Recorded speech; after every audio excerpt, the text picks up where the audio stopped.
Okay.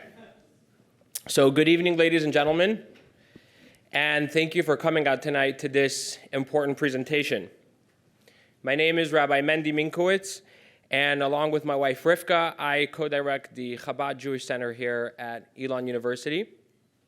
For those of you who are not familiar, Chabad is a major movement within traditional Judaism, which has about 3,500 centers around the world in every state of the country, and it's active on about 350 college campuses in the United States. What we try to do, I guess, at Chabad is that we try to attend to the needs of the Jewish community and the broader community on campus and even in the greater Alamance County in a welcoming and non-judgmental way, regardless of anyone's affiliation, background, and without discrimination. And we try to sneak in some matzo ball as well, where we could.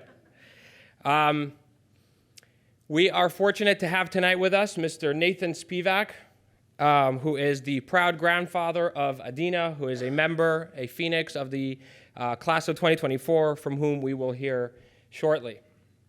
Before we begin, I just want to take a moment to welcome Mr. Spiewak's son and daughter-in-law, Michael and Natalie, who came out all the way from Los Angeles to be here with us tonight, and their son, Zachary, from NYU. Sorry you couldn't go to Elon, Zachary.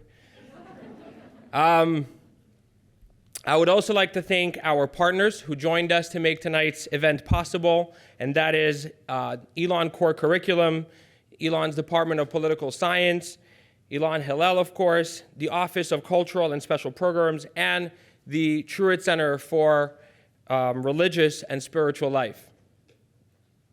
I also want to take a moment to thank our incredible Student Executive Board, Sammy Herbert, Hannah Silverstein, Adina Spiewak, and Zahava Katz, who work hard to create meaningful opportunities such as tonight's. And finally, I want to thank the most important people, all of you, students, faculty, staff, friends, and community members who took time out of your busy schedules to come out tonight to hear this important story. Mr. Spiewak will take a few questions from the audience following his presentation. Friends, we are gathering tonight not just to remember the horrible events of the Holocaust, but to respond, to act. The recent uptick in anti-Semitic incidents and hate crimes of any sort form us to ask ourselves a question. How should we respond? Should we lay low? Should we stay out of the spotlight, hide our tradition, our unique heritage or religion? Will that solve the problem of hate? Should a Jewish student here remove their Star of David necklace or tuck it into their shirt? Will that solve anti-Semitism? You know, I'll tell you the truth. Until yesterday, my remarks were going to end here. But after the horrific, heinous attack that happened just yesterday in the Holy Land of Israel, in the city of Bnei Brak, which left 5 people killed, which was itself the third in recent horrific attacks on innocent people, guilty only of being who they are, and they weren't all Jewish, the victims. I realized that today's event must serve also as a countermeasure and as a rebuttal against this brand of evil. I remember the day that I experienced real hate for the first time, and I was faced with this choice. I was 17, and I was in Manchester, England, in yeshiva, in rabbinical school. And as I was walking the 300 yards from the school building to my dormitory, a car slowed down beside me and lobbed a pumpkin at me and yelled a vile, racist, anti-Semitic slur at me. And then they cowardly sped away, of course. And I was shocked. I was frightened, too. I felt like I'd been punched in the gut. This was the 2010s, and to my understanding, these things weren't supposed to happen anymore. But at that moment, I realized that I was faced with a choice. The incident made me think about something I had never had to think about in first person. How do I want to live out the rest of my life? Do I hide my kippah under a baseball cap? And of course, the answer was that I don't. Elie Wiesel, who was, of course, a Nobel Prize laureate and arguably the most famous witness to the atrocities of the Holocaust, discusses this very question in his memoirs. Shortly after the war, a broken, lone, and dejected Wiesel had immigrated to this country, to the United States. Wiesel had been raised in a Hasidic home himself. So at this critical juncture of his life, he went to seek the counsel and advice of the Lubavitcher Rebbe, Rabbi Menachem Schneerson, the greatest modern Jewish leader of our times. And after inquiring about his experiences during the war, the Rebbe asked him what his plans going forward were. Was he going to get married and have children, for example? And Wiesel told the Rebbe that he could not even entertain the notion of bringing children into a world that had both seen and perpetrated the evils of the Holocaust. The Rebbe, who had himself lost a brother to the Nazis and experienced firsthand the European inferno, responded to him that the only way to defeat Hitler, the only way to win this war, was to rebuild after the Holocaust, to create a family, to have children and teach them to fill this world with light. That message, so relevant after the horrors of World War II, is just as important today. If we back down when we are faced with evil, then evil wins. If we hide who we are in fear of being hated, then we let hate win. When challenged, we must respond by being prouder, stronger, and more fearless, and smother the hate with goodness, kindness, and love. To introduce tonight's speaker, I would like to call up a member of Chabad's Student Executive Board and, of course, Mr. Spiewak's granddaughter. Ladies and gentlemen, Adina Spiewak.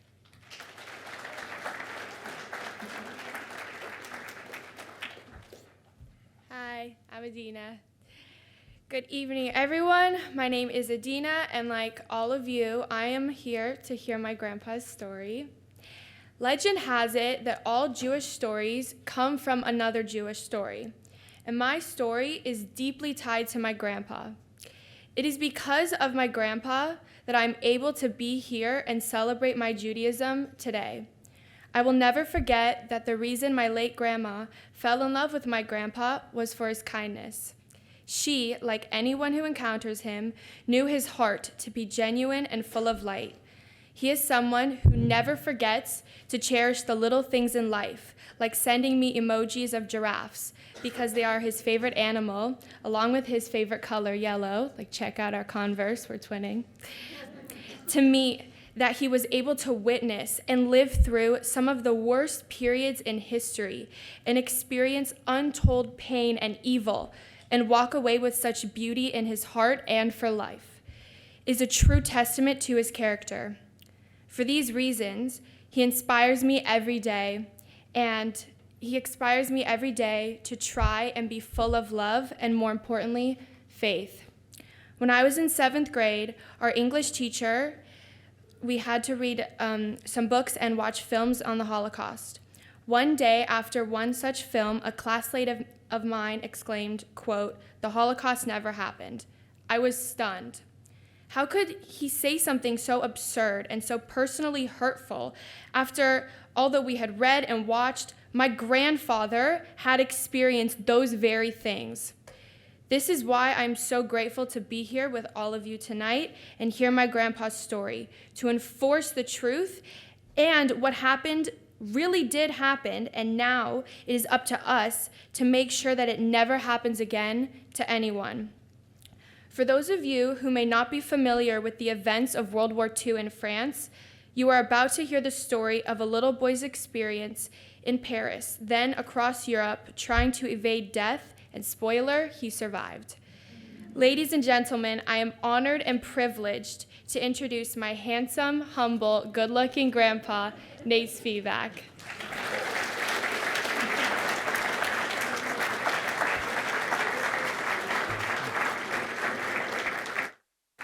She always make me cry.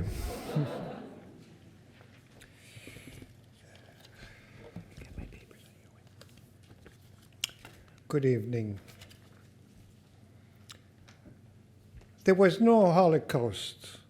The Holocaust never existed. It's a myth fabricated by the Jewish people in Israel and the United States. So why was I separated from my mother and father for over 3 years while they were in different concentration camps? Eisenhower was a general. While visiting one of the Nazi concentration camps and saw the atrocity that occurred, said to this cameraman, "Take a lot of photo. One of these days, some son of a bitch will say that the Holocaust never existed." I am a Holocaust survivor. My name is Nathan Spiewak. In Polish, it means singer. It's too bad I don't have a singing voice, but my father would sing to me when I was a little boy to put me to sleep. I was born in Paris, France, in 1933. That makes me 80 years old. My parents were Polish, when they were young, they left Poland and traveled to many countries to find a safe place to settle and raise a family. Finally, they settled in Paris, France. I was the only child and a very spoiled one. We were a large extended family. Many perished in the Nazi concentration camp. Before I start my narration, let me give you some background of my early youth. At the age 4.5, I learned to speak Polish when my mother took me to Poland to visit my grandparents. That was the last time I ever saw them back. Back in Paris, at the age of 5, my mother enrolled me to public school. In 1938, public school in Paris was segregated. Boys in one school and girls in one school. I didn't know what a girl looked like. In 1938, at school, you had the same teacher for all full year. She taught reading, writing, math, geography, history, some science, and how to behave in public. I walked to school about 1.5 miles from our apartment. Each day, the school was located near the house of a famous writer, Victor Hugo. Everybody heard of Victor Hugo? No. No one walked me to school. No one drove me to school. No school to pick me up or take me home. I was 5 years old and I was safe to walk the street. School was 5 days a week, from 8 a.m. to 5 p.m., Monday, Tuesday, Wednesday. Thursday was a day off. Then we returned on Friday and Saturday. Sunday was another day off. At the end of each year, we all took various tests, and if you didn't pass it, you would mean that you had to stay 1 extra year with the same teacher. Mademoiselle Bouchard, I still remember her name. My first teacher was an unmarried woman and not too friendly to young boys. She had a heavy hand. I studied extremely hard not to repeat my class. Teachers in the classroom were like dictators. If you behaved or spoke without raising your hand or did not wait for permission to talk, the teacher will take great pleasure to stand in front of your classmate and have you put your finger, and she will whack at them with a metal with a metal ruler. Did anybody have that done to them? That hurts. At noon, we had a recess for 45 minutes. The teacher marching us in two lines to the yard where we had our hand crossed and our finger on our lip. If you spoke or whispered, you would receive a smack behind the back of the head. I think the teacher went to special school to learn how to do it without hurting the hand.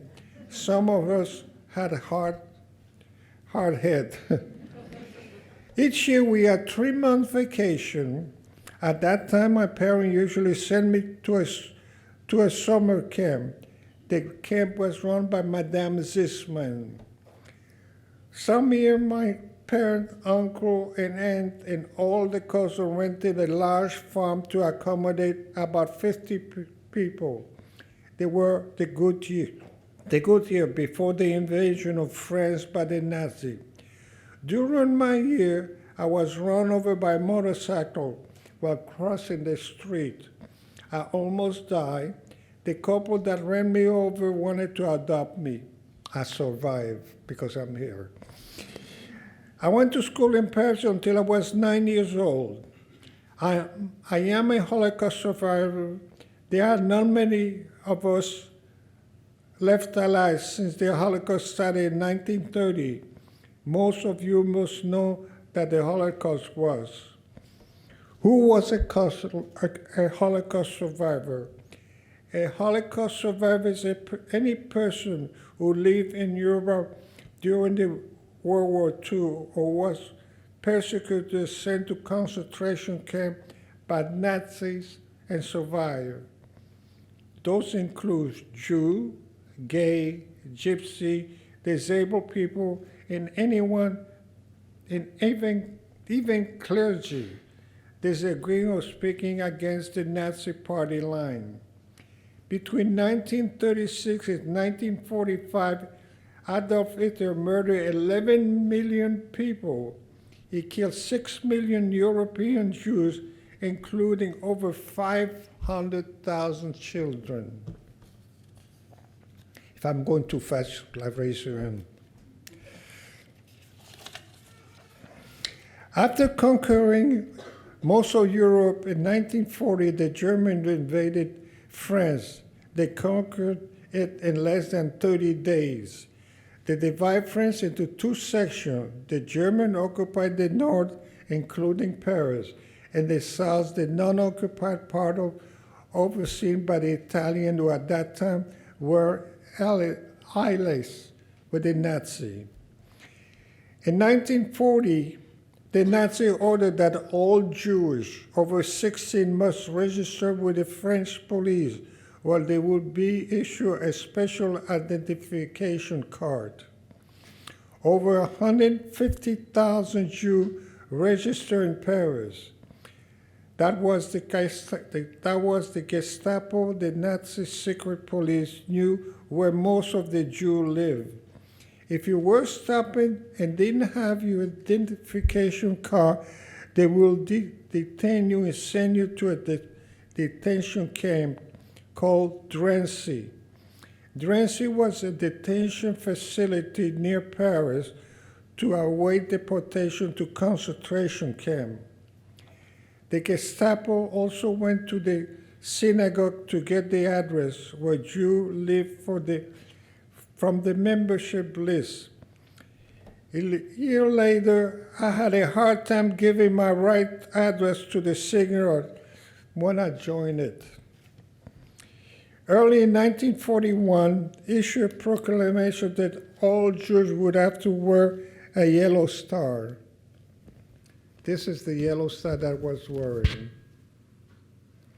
If you want a closer look to it, I can pass it around.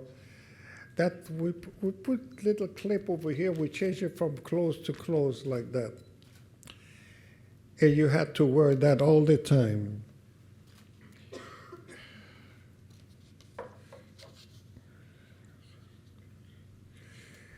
Okay. No exception from a baby. You had to wear the yellow star no except from a baby to an old man. I cut without you, yellow star. You and your family will be sent to a detention camp. Other country has already required the Jewish star in the arm for a few years. In Poland, they would use on the arm. When French Jewish citizens born and naturalized in France were not protected by the French government. As a matter of fact, the French government helped the Nazis to get rid of the Jew. Remember that when you visit Paris. Jews were forbidden to go to a restaurant. That alone was a great punishment for many Jews. Jews were forbidden to go to park. Jews were forbidden to enjoy any entertainment such as movie or theater. Plus a curfew was imposed on Jews from 8 p.m. to 7 a.m. Any Jew caught after the curfew would have to their complete family arrested and deported to concentration camp. One evening, I arrived home after playing in the street with my friend, 10 minutes past curfew. I got the first spanking that my father ever gave me. I remember he used to a leather belt. I was 8 years old, something I still feel the pain. At that time, I didn't understand why it was such a big deal.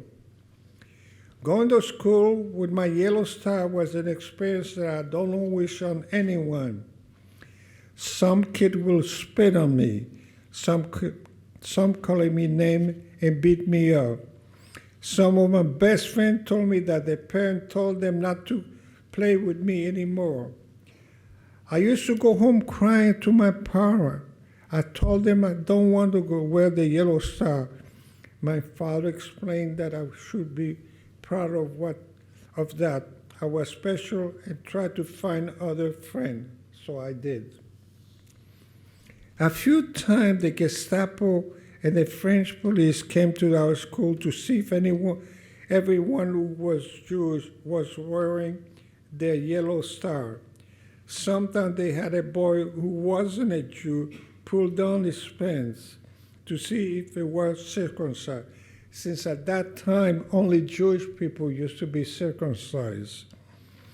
It was very embarrassing for one of the Jewish boys who had forgotten the Jewish star. He had to pull his pants down. The other people laughed at him because they thought that he was deformed.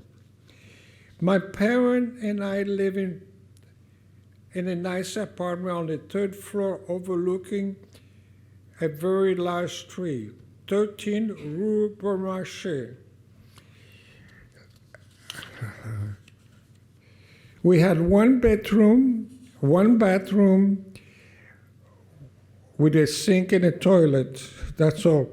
There was a small kitchen, a very big dining room, and a living room which was the work area for my father and mother.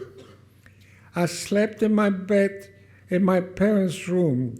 We had a full-time maid, Clarette, who lived on the 5th floor of a one-bedroom apartment. She shared bathroom with other tenants. She lived on the 5th floor. Once or twice a week, I was giving a bath in a metal tube.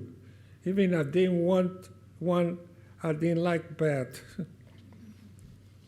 My father, on some Friday, used to take me to the bathhouse where I met other friends of mine, and we would swim, play ball, and sneak away to smoke and also bathe.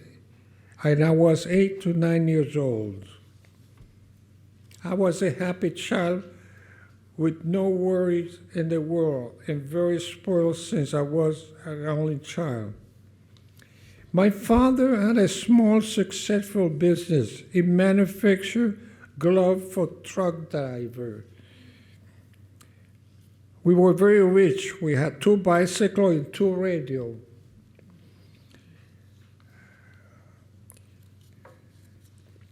The Nazi went to his customer and told them not to buy any more from him under penalty of money, fine, and temporary imprisonment. My mother was a high-fashion designer of clothes for wealthy women and also helped my father with sewing the glove. She kept working when my father lost his business. My father had to make a living, so he went to work for one of the very small firms that were working for the German occupation.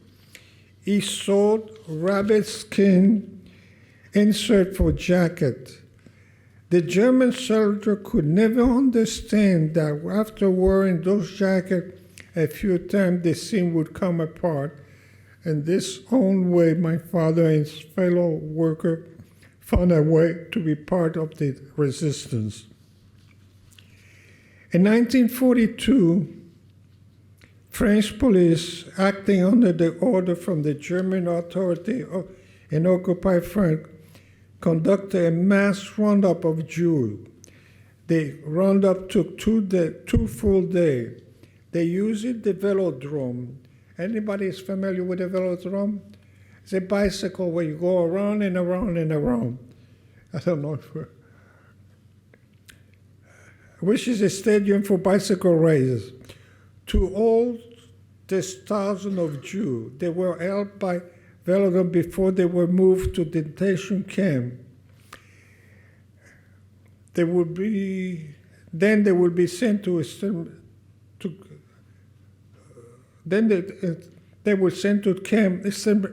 extermination camp as Auschwitz. The runner started for me in the early morning of July 16, 1942. The French police came to my apartment and arrested my mother and me. My father was not with us. He was working 2 shifts and many times slept at the place of work. Am I going too fast? Oh, okay. A bus was waiting outside our apartment packed with women and children, and like sardines, they drove us to the Vélodrome. When we arrived at the Vélodrome, we stood in line outside for hours for the police to take our name. They asked if you had any money or jewelry and gave us a paper sack with my mother's name on it to put all the jewelry. My mother had a wedding ring and a few francs, and they promised to return it later. They never did. As we entered the Vélodrome, it was packed with women and children, and so much noise, children crying, women yelling in French, Yiddish, and many other foreign languages. My mother found a corner where we set our living space. She lay down on a blanket on the floor, and that's where we slept for the next few days. After a few hours, the Vélodrome, the toilet clogged up. The uncooked and rotten food, plus the lack of diaper, caused a smell that you can't imagine. The thing was unbearable. We got used to it after a while. That's only the first day. More women and children arrived the next day on the 17th. My mother, like any Jewish mother, had packed half of the suitcase with food, which she shared with the other people. The food didn't last very long. The guard once a day brought us bread and cheese and some soup. We had to wait to stand in line for hours to get it. Being only 10 years old, I was actually having a good time. I made so many new friends, I didn't want to leave the Vélodrome. After 5 days, my mother and I were released.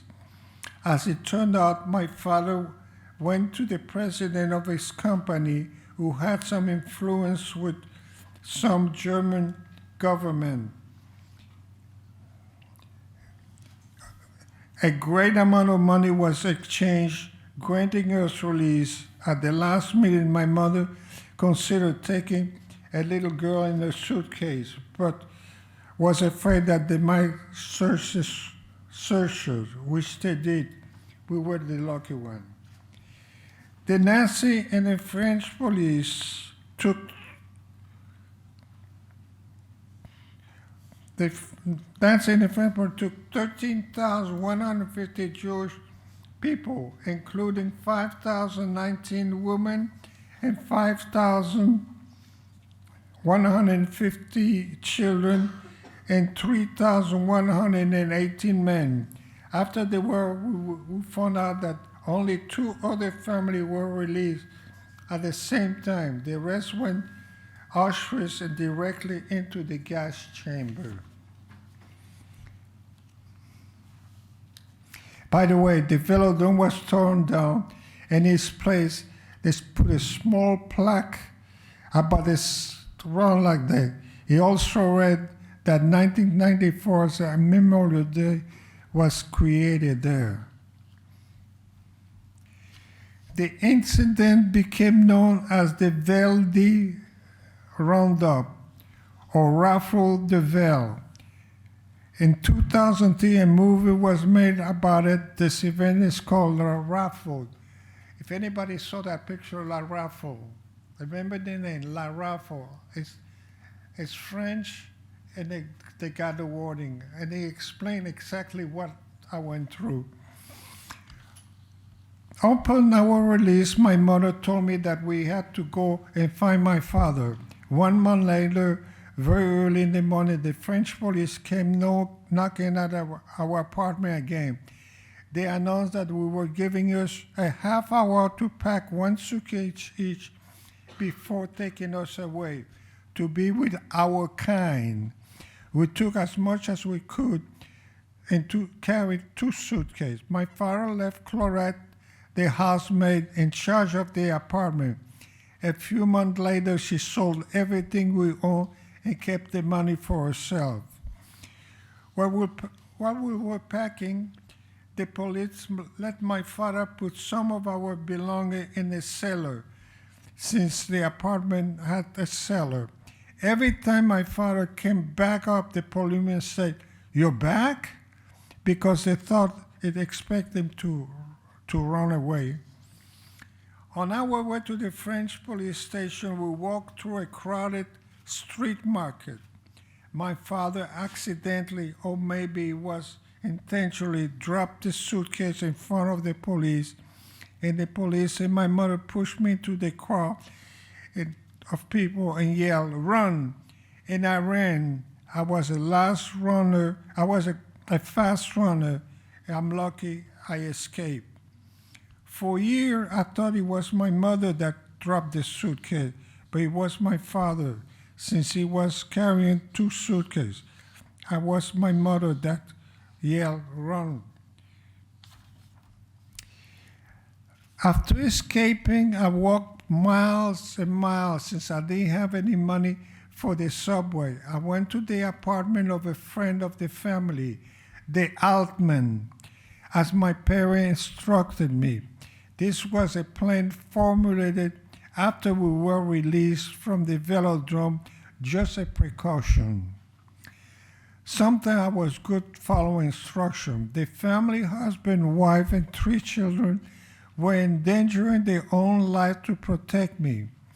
After spending 7 days with them hiding in a small closet under the stair, they contacted my cousin. They were in the free part of France in Nice, which was occupied by the Italians. 2 of my cousins, Jack, 19, and Celine, 21. Did anybody hear of Celine's store? Nobody? She had 72 stores after the war.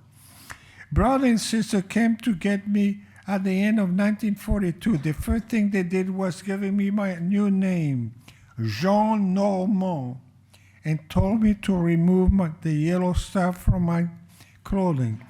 I was so scared since my parents told me never to remove my yellow star. By then, coming to party, my cousins were endangering their own life to save mine. 2 weeks after my departure, the Altmen were arrested and sent to concentration camp. They never came back. It took the three of us 7 days to reach Nice, southern France.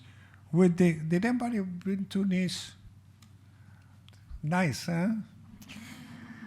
With the help of various underground groups, walking, bicycling, horsing, and buggy, and truck, traveling only at night, my cousins were afraid to be caught by the Gestapo. Most of the time, I was carried by my cousin Jack. Sometimes I was unconscious during our journey because my cousin gave me sleeping pill to keep me quiet. They also taped my mouth shut. In beautiful Nice, I was wild and adventurous. My 6 cousins, who were all older than me, were living together. They couldn't take care of me since they were at work. My cousin Celine, who at that time dated an Italian officer, Ricciavi Appiani. He knew we were Jews, but love is blind. They got married after the war. Richard suggested to my cousin that I be enrolled in a Catholic school full time. Did anybody go to Catholic school? He thought they would be saved there. I spent 3 miserable months at the Catholic school. I ran away 3 times because I was always hungry. I didn't know that they didn't have enough food to feed all the Jewish and non-Jewish children they were sheltering. Because of my action, the priests were worried of keeping me, and I was endangering the other Jewish children that they also were hiding, which I didn't know. So I went back to my old way, spending my day at the beach. In September 1943, the Americans invaded Sicily. Approximately 2,000 French Jews and non-Jews at the risk of crossing over from France to Italy, where we assumed we would find the Americans on the other side. Claire, another cousin, and her boyfriend Bernard decided we should go with the group to Italy, and Claire would take me along. She packed some food and some clothes, since the weather in Nice was sunny and warm. We only took some light clothes to wear. I was wearing sandals and short pants when we left. At the start of our journey, it was not too bad, but when we started to climb, it became difficult to walk with sandals, as Claire wrapped my feet with towel. The worst part was at night. It was very cold, so the people started a small fire. Some of them stayed too close to the fire and got burned. Most of the people didn't expect this kind of hardship. Quite a few of them returned back to Nice. On the second day walking, Bernard spotted an empty cabin used for hunter, who went in and found a bed made of branches and leaves, and he and Claire decided to spend the evening. We all lay to rest and fell asleep right away. We were completely exhausted, except them. They started dancing. It took us a few days of walking to cross the mountain. A few baby and older people died due to the cold and lack of food. At night we slept on the ground very close to the fire and snuggled to each other. Finally, we left the group and arrived in a small Italian village. We were welcomed with open arms, and they gave us white bread, meat, vegetable, and chocolate. We thought we were arriving in paradise. Most Most of the people stayed in the village. Others continued to other villages since the small community could not take care of all the refugees. On the same day we arrived, my cousin Claire spotted a bakery. Claire and her boyfriend Bernard and I went to buy some sweet for me. The baker, all white covered with flour, gave one look at me and saw that my feet were wrapped in cloth. He suddenly grabbed my hand, picked me up in his arm, and carried me next door to the shoemaker and got me a pair of wooden shoes. Anybody wear wooden shoes? You gotta wear, if you're a farmer, you gotta wear wooden shoes. They're comfortable. He then asked my cousin if I could stay with him and his wife. Since he had 5 daughters and not son, it would be a great help in the bakery. A 10-year-old boy. The baker with only one on town that had the only house that had 4 bedrooms above the shop. One for the baker and the wife. The elder daughter had their own 2nd bedroom, and the other 2 bedrooms were for the other 4 girls. Guess what bedroom I got? I got the older one. I woke up every morning at 4 a.m. to help the baker make the kind of bread. I think I ate more than I was making. In the afternoon, I would rest, then the 5 girls took over. They treated me like a prince. I was spoon-fed, pampered, and bathed quite often. They dressed me in girl clothes like a big doll. They fought to see whose turn was to bathe me. Remember how I didn't like bath when I was in Paris. Well, I liked that bath after that. One gorgeous Sunday morning, after spending a week being pampered by my cousin Claire, came to pick me, be pampered. My cousin Claire came to pick me up to go on and pick me with Bernard. The baker, my benefactor, gave us a picnic basket full of food. We were sitting on top of the hill overlooking the beautiful small village, enjoying our picnic, when suddenly we heard low noise, and saw tank and German soldiers surrounded the village.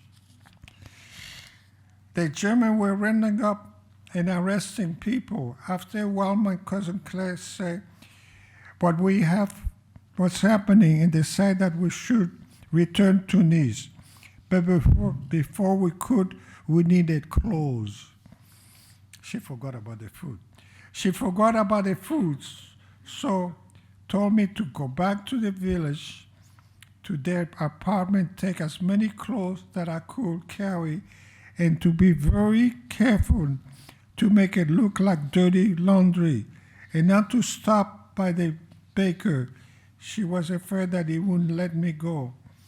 I was upset since I liked the girl, but I got it over and followed my cousin's instruction.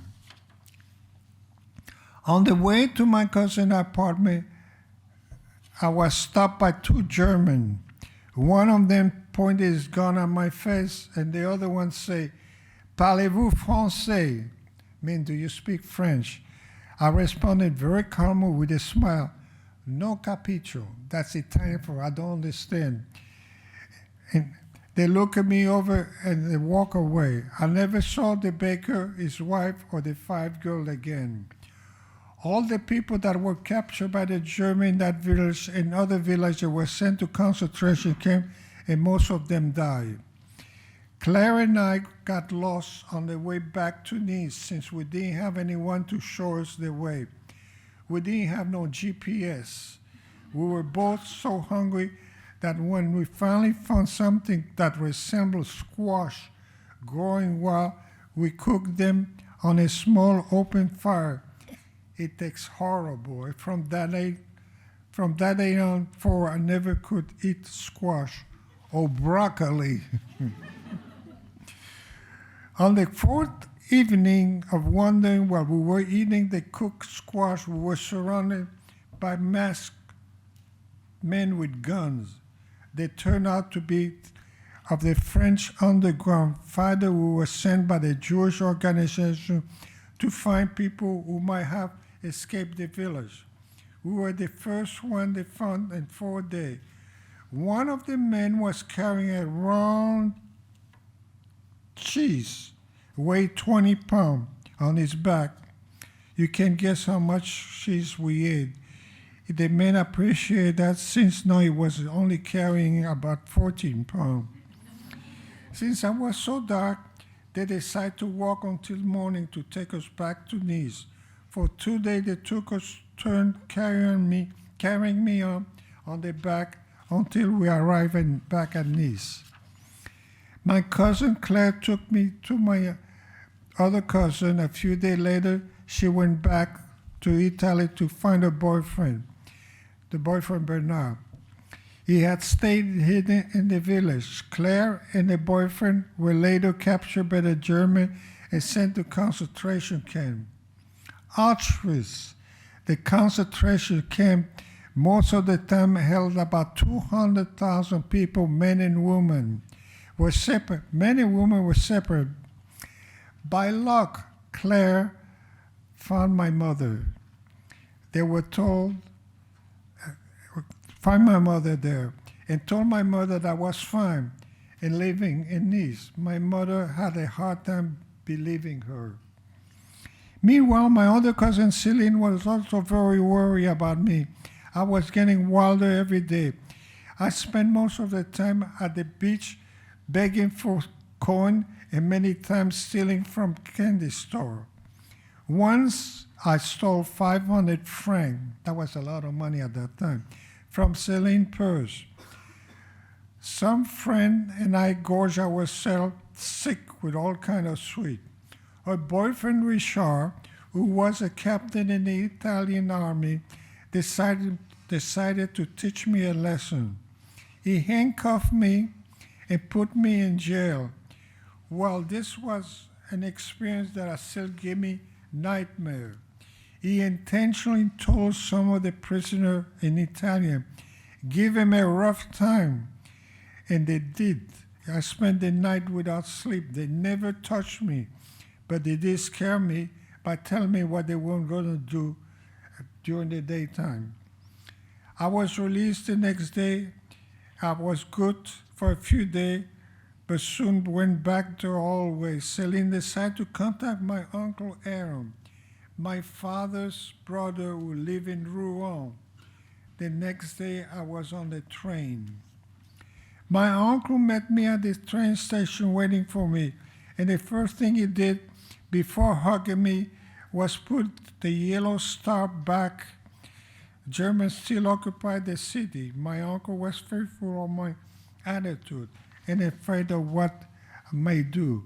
He contacted an underground Jewish organization that placed Jewish children with non-Jewish family. I was placed with a couple living in a small village. They didn't have any children, and they introduced me to the other friend as a neighbor. My parents were killed in the war. I was the nephew. Telling people my parents were killed in the war, and I was their nephew. I spent 9 months with Monsieur and Madame Labour. They owned a small farm.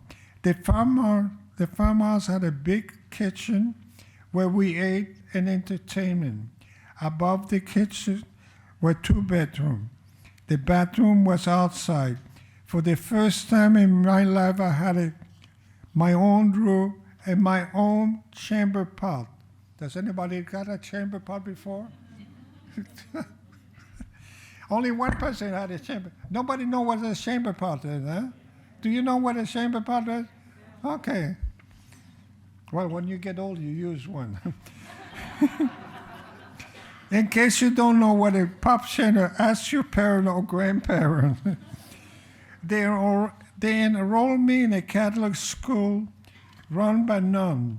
I had to walk 5 kilometers each way every day to school. After a few months, I studied, then took my first communion. I went to church every Sunday after confessing all my sin. I had a lot of sin.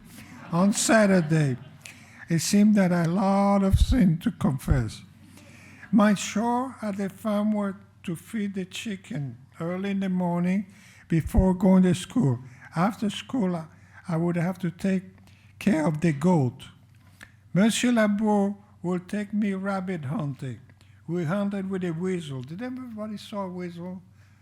The little animal, they hate the rabbit. You send him to the hole, the rabbit run out, you have a metal hook, they get caught and you catch it. Did anybody eat a rabbit? Only one person, 2 person, 3 person, 4 person. How do they taste? It tastes good, right? I don't know why. France, they eat horses. China eat dogs. So what's wrong? I gotta tell you a little story about that. My mother used to buy rabbit under the black market. We found out one day that there was a guy caught that he was stealing cats. We were buying the rabbit from him. How do you know what a rabbit and a cat tastes like?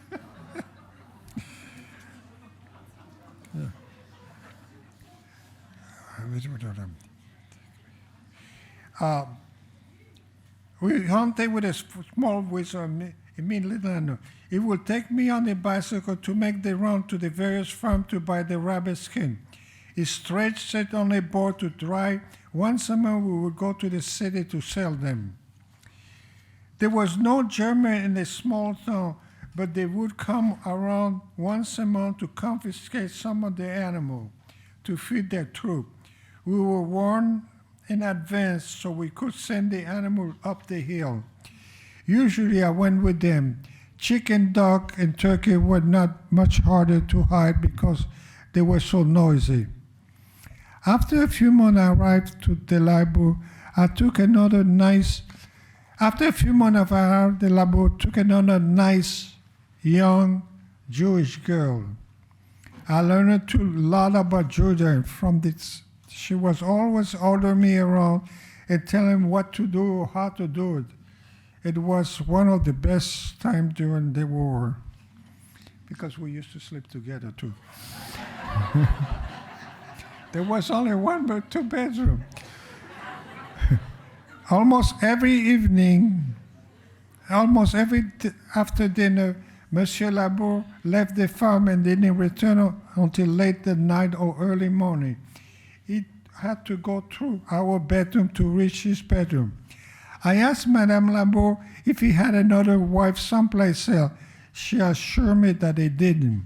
It was until later that I found out that he was a Marquis. A Marquis was a French underground fighter. He used to blow up the rail line where the German would send troops by train.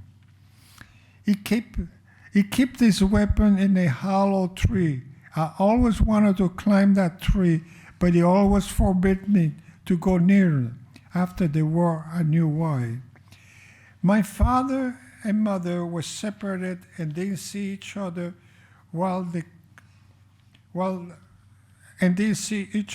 in the camp for 3 years. They both were sent to Auschwitz separately, and then also were sent to other concentration camps, including Dachau and other camp. When my father got off the train at Auschwitz, he stood in line to be tattooed. The German put a number on his left arm, 87248. Jewish people not supposed to be tattooed, but the German figured that's a way to keep track of them. In the Jewish religion, it is forbidden to have any tattoo. Nowadays, some Jews do it anyway. The German used to do this number to keep track of the prisoner. One day, my father spotted his favorite nephew, Paul, standing on the platform directing and helping the people of the train. He walked toward him, calling his name. Paul turned and punched my dad in the face and stomach and walked away.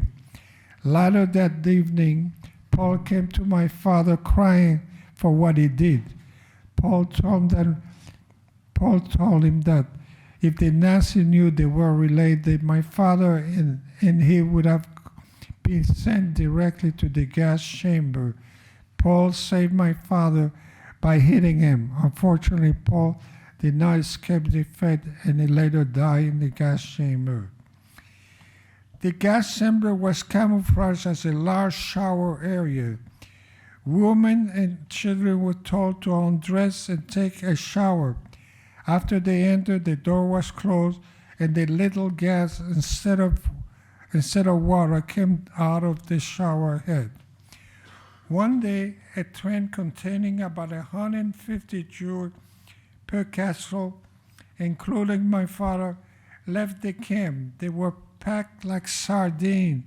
They traveled for 3 days without stopping. No food, no water, no place to relieve themselves. Finally, trains came to a stop beside a lake. All the prisoners were let out and were allowed to stand in front of the cattle car, watching while the German officer went to swim. One of the officers pointed to my father to bring him a towel. My father rushed with a towel over his head into the water, drank as much as water as he could. When he walked back, the other prisoners were so thirsty, they sucked him the water of his clothes. It was dry in a few minutes. In Auschwitz, my father worked in a Sonderkommando, a person who was forced to remove the gold teeth from the dead body that came out of the gas chamber. Then he would move them to a crematorium. The body was then burned and their ashes were spread over the land. People who wanted, what is that noise? People, oh, there's something there? Yeah. Okay. People who were in the position usually lasted 30 days. Oh, too close, okay. And then they were sent to the gas chamber themselves. The German didn't want any witness of this cruelty. My father lasted 3 months before being transferred to another concentration camp. He was very lucky. At the end of 1944, Jews were sent to the Jewish ghetto in Poland. Everybody knew about Poland. They had a ghetto there. The Jews in the ghetto revolted against the German army. It took the battalion of the best German soldiers. It took them 30 days to subdue them. They oppressed them by destroying the ghetto. It took longer than defeating France and Poland. My father and the 600 prisoners from the concentration camp were sent into the ghetto under the supervision of Kapo. Kapo were Jewish that worked for the Nazi to supervise the cleanup of the ghetto. Some of the Kapo were more vicious than the Nazi. The Germans were scared that a previous Jewish fighter may have left some booby trap, which they did. Someone notified the prisoner where the booby trap were located, so none of the prisoners died, but a few Nazis were blown up when they finally took over the ghetto. At the start of the cleanup of the ghetto, some of the prisoners escaped. Unfortunately, most of them were captured by the Polish people and returned to the Nazis for the reward. The Germans would then beat them to death in front of the other prisoners. That stopped the escape. Contrary to many books and articles that follow in the year after the war, story that a Jewish fighter ran out of food. They actually ran out of ammunition. My father found underground storage full of food and share as much as possible. They planned to destroy the stores in the ghetto to keep the food from falling into the German hand. Very close to the end of the war, the Germans were moving the prisoners all over Germany and Poland. They were afraid of having the final solution revealed to the world. Many of the neutral countries and the Allies were told by the few people who were able to escape what's happening in the concentration camp. The story was not too horrible to believe. Few people could or would believe that people could do such a terrible atrocity to other humans. Week before the end of the war, my father and about 2,500 prisoners were being sent back to Auschwitz to be sent to the gas chamber. On the way, the train stopped, and somebody opened the door. Bravely, the people on the train ventured out.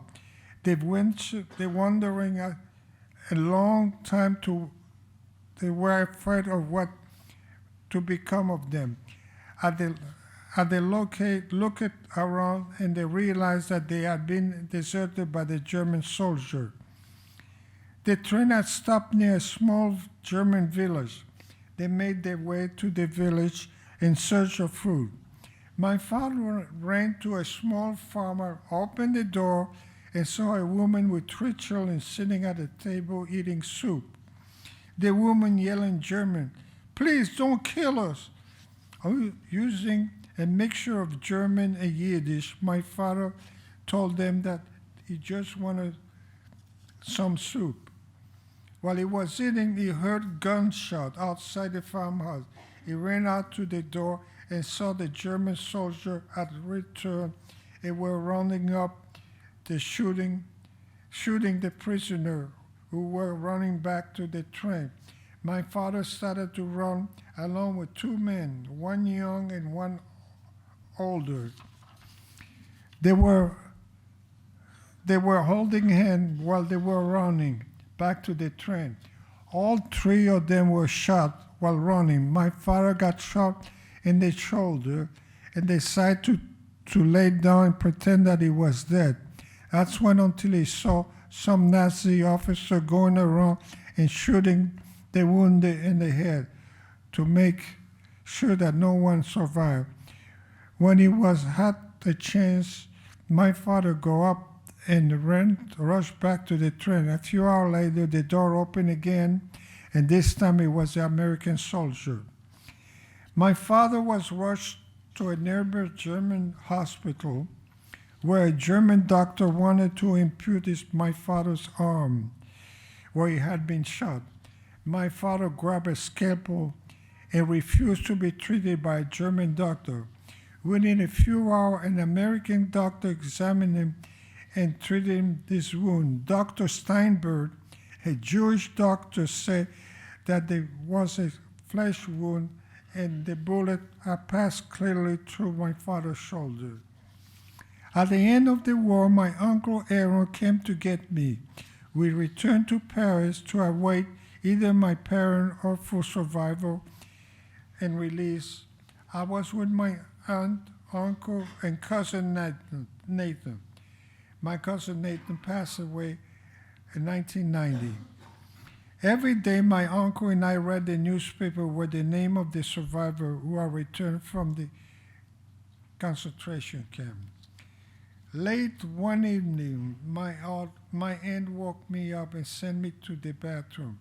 While I was walking to the bathroom, half asleep, I noticed a strange man sitting at the kitchen table. After the bathroom, when I was walking back to my bed, my aunt stopped me. She makes me face the strange man wearing prisoner clothing and had his left arm in a brace. He looked at me and said with tears running down his face. Nathan, it's me. My father was back. My father and I would walk to Paris to go to the hospital where he was recuperating from his wound. People stopped to say how sorry they were and apologize for the act against him. They stuffed money in his pocket as if money could get rid of the suffering of the previous 3 years. Close to the end of the war, my mother was part of an exchange of French women for German soldiers. The Gestapo asked her for French women. My mother was born in Poland, but thought of herself as a French. She was sent to Switzerland, where she was pampered for a few months before being released back to Paris. After the war, when I first saw her upon her return to Paris, she weighed 160 pounds. She previously gained weight in Switzerland. She was one of the few lucky families that survived the war. My mother was much reserved than my father spoke little of the indignation that they were leaped upon her and by the Nazi. Like my father, she had been transferred to many camps. One of my mother's many jobs was to sit at a long table and search through the clothes of the people that were German sent to the gas chamber. Jewish people got a tendency to put money in the clothes to keep it for, I don't know why, the piggy bank or something like that. The German was looking to find money or other valuable which might have been hidden in the seam the victim clothes. On one occasion, my mother found a handful of small diamonds. Standing on the dirt floor, my mother dropped the diamond and quietly buried them with her foot. She was suddenly tapped on the shoulder and turned around to receive the butt of a German rifle into her face, which broke most of her teeth. She was told to pick up the diamond and go back to work while bleeding. After they returned to Paris, my parents spoke Yiddish of the horror that they went through during the previous 3 years. Night after night, I listened to them while there were so many stories. My father was about 5'10". When he went to concentration camp, he weighed 165 pounds. When he liberated, he weighed 114 pounds. Many of the stories, the way my father told us, seemed funny at the time. He made them funny. One evening, I asked my dad, why didn't they mutiny against the Nazis since there was such a large group? He told me that each one believed that they would survive. We soon left France and moved to Cuba, where my mother had a sister and came to the United States around 1951. I was married to the same lovely woman, Linda, for 63 years before she passed away in 2021. I had 3 sons. My eldest son, David, passed away on 2011. I have 5 grandchildren, and I'm proud of my grandchildren. One of them, Brian, served in the Israel army while enlisted.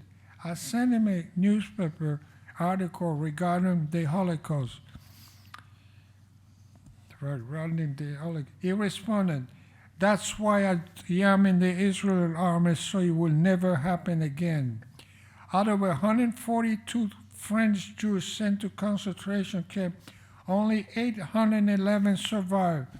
As an Holocaust survivor, each year I have to provide proof that to the German government that I'm still alive. I've been getting compensation from them since 1957. Every 3 months I get a check.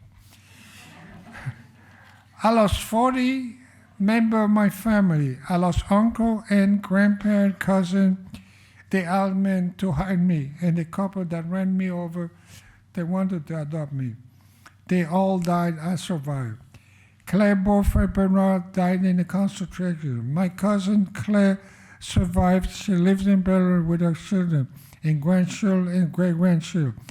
My cousin Claire passed away at the age of 94 in August 2007. My cousin Celine Mary Richard Villapiani and created a famous clothing company in Paris named after her.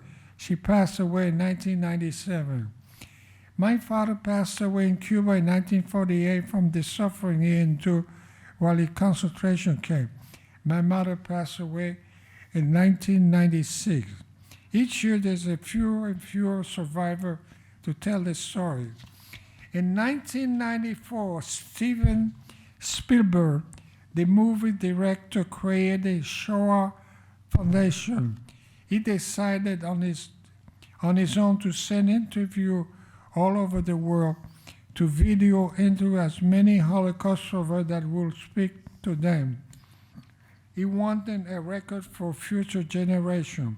You are now able to search the internet for a certain friend or relative that will survive, and you will be able to read their story.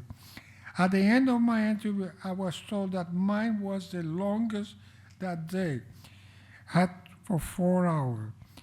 Thank you for coming and listening to my partial life story. There is a lot more, but I will have to invite me another time or buy me the book or see the movie. Thank you very much.